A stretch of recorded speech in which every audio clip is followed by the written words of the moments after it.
Hi అండి, అందరికీ నమస్తే.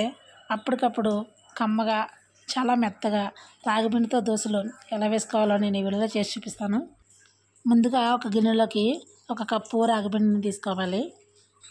ఇప్పుడు ఈ పిండిలో ఒక 2 స్పూన్ల వరకు ఉప్మా రవ్వ వేసుకోవాలండి. 2 స్పూన్ల ఉప్మా రవ్వ వేసుకున్న తర్వాత 1 స్పూను బియ్య పిండి కూడా వేసుకోవాలి. ఇప్పుడు రుచికి సరిపడా సాల్ట్ వేసుకుని ఇందులోనే ఒక 2-3 స్పూన్ల వరకు పెరుగును కూడా వేసుకోవాలి. ఇవన్నీ వేసుకున్న తర్వాత ఇప్పుడు మనం పిండిని చన్నీళ్ళు వేసుకుని కలుపుకోవాలండి.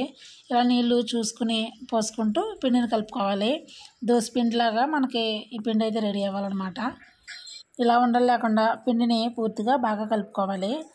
ఇలా కలుపుకున్న తర్వాత చూస్తున్నారు కదా, ఇలా దోశ పిండిలాగా మనకి ఈ మాదిరిగా రావాలన్నమాట. ఇప్పుడు దీన్ని ఒక 15 నిమిషాల పాటు మూత పెట్టేసుకుని నాననివ్వాలి. 15 నిమిషాల తర్వాత మూత తీసుకుని పిండిని ఒకసారి మళ్ళీ గరిటె పెట్టుకుని ఇలా కలిపేసుకోవాలి. ఇప్పుడు పొయ్యి మీద రేకు పెట్టుకుని ఆ రేకు కాలిన తర్వాత ఈ పిండిని తీసుకుని దోశలాగా వేసుకోవాలి. ఇంట్లో నానబెట్టిన పిండిలు ఏమీ లేవు అనుకున్నప్పుడు అప్పటికప్పుడు చాలా తొందరగా ఎంతో హెల్తీగా కూడా ఈ రాగిపిండి దోశలు చేసి పెట్టచ్చండి. పిల్లలు కూడా చాలా ఇష్టంగా తింటారు. ఒకసారి ట్రై చేసి చూడండి.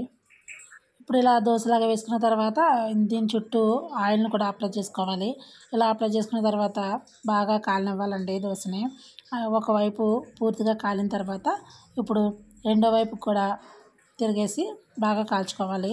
ఇలా 2 వైపులు కూడా దోశ కాలిన తర్వాత ఇలా దోశ మొత్తం 2 వైపులా పూర్తిగా కాలిన తర్వాత దోశని తీసుకొని ఒక ప్లేట్లో వేసుకోవాలి. ఇలానే మిగతా పిండిని కూడా ప్రిపేర్ చేసి పెట్టుకోవాలి. చూసారు కదా, చాలా తక్కువ టైంలో ఎంతో హెల్తీ బ్రేక్ఫాస్ట్ రాగి దోశలు రెడీ అయిపోయినాయి. ఎక్కువ పని లేకుండా చాలా సింపుల్గా చాలా తక్కువ టైంలో హెల్తీ బ్రేక్ఫాస్ట్ రాగి దోశలు ఒకసారి ట్రై చేసి చూడండి. చాలా బాగుంటాయి. బ్రేక్ఫాస్ట్ లాగే కాకుండా నైట్ డిన్నర్లా కూడా ట్రై చేయొచ్చు. ఇప్పుడు దీనికి పల్లి టమాటాతో చేసిన చట్నీతో తింటే చాలా అంటే చాలా బాగుంటాయి దోశలు. కొత్తగా మన ఛానల్ ఎవరైనా చూసినట్టయితే సబ్స్క్రైబ్ చేసుకోండి. లైక్ చేసి షేర్ చేసి వీడియో ఎలా ఉందో కామెంట్ చేయండి. మన ఛానల్ని ఫాలో అవ్వండి. ఇలాంటి మంచి మంచి వీడియోస్ వస్తాయి.